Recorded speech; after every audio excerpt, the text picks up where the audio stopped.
اعوذ باللہ من الشیطان الرجیم بسم اللہ الرحمن الرحیم۔ نقصان سے حفاظت استخارے کی دعا۔ فضیلت حدیث۔ رسول اللہ صلی اللہ علیہ وآلہ وسلم فرماتے ہیں کہ جس نے استخارہ کر لیا وہ کبھی نقصان نہیں اٹھائے گا۔ بحوالہ طبرانی شریف۔ اللہ کے فیصلے پر راضی رہنا انسان کی نیک بختی کی علامت ہے اور استخارہ نہ کرنا بدقسمتی ہے۔ بحوالہ ترمذی شریف۔ رسول اللہ صلی اللہ علیہ وآلہ وسلم استخارہ اس طرح سکھاتے تھے جیسے قرآن کی صورتیں سکھاتے۔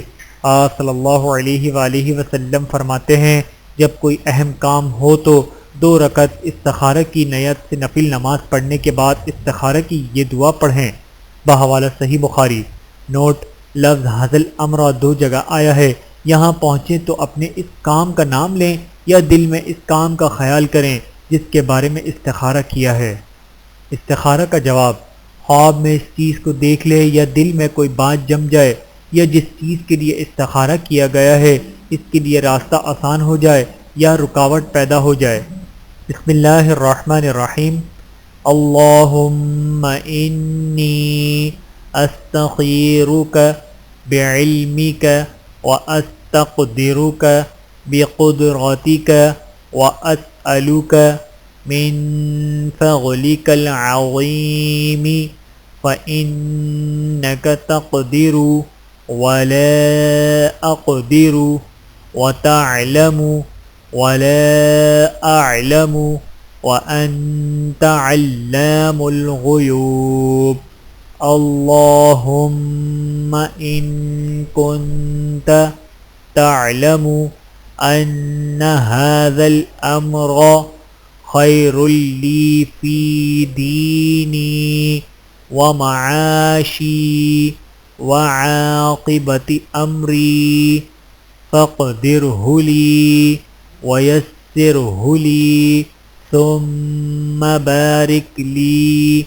فيه وإن كنت تعلم أن هذا الأمر شر لي في ديني ومعاشي وعاقبة أمري فاغرفه عني واصرفني عنه وقدر لي الخير حيث كان ثم أرضني به۔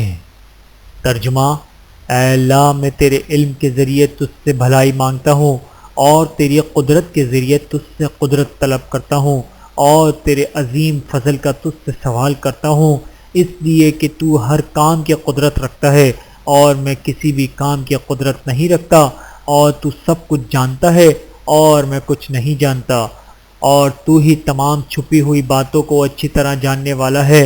اے اللہ، اگر تیرے علم میں میرے لیے یہ کام میرے دین اور دنیا اور میرے کام کے انجام میں بہتر ہے تو اس کو میرے لیے مقدر فرما اور اس کو میرے لیے آسان کر دے، پھر میرے لیے اس میں برکت عطا فرما، اور اگر تیرے علم میں میرے لیے یہ کام میرے دین اور دنیا میرے کام کے انجام میں برا ہے تو اس کو مجھ سے اور مجھ کو اس سے دور فرما اور میرے لیے بھلائی مقدر فرما، جہاں کہیں بھی ہو پھر اس پر مجھے راضی فرما۔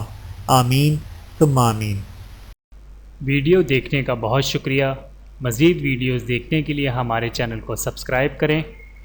اگر ویڈیو پسند آئے تو لائک کریں۔ اچھی بات کو دوسروں تک پہنچانا صدقہ جاریہ ہے۔ جزاکم اللہ خیرا کثیرا۔ اپنا اور اپنے پیاروں کا بہت زیادہ خیال رکھیے گا اور مجھے دعاؤں میں یاد رکھیے گا۔ Take care. اللہ حافظ۔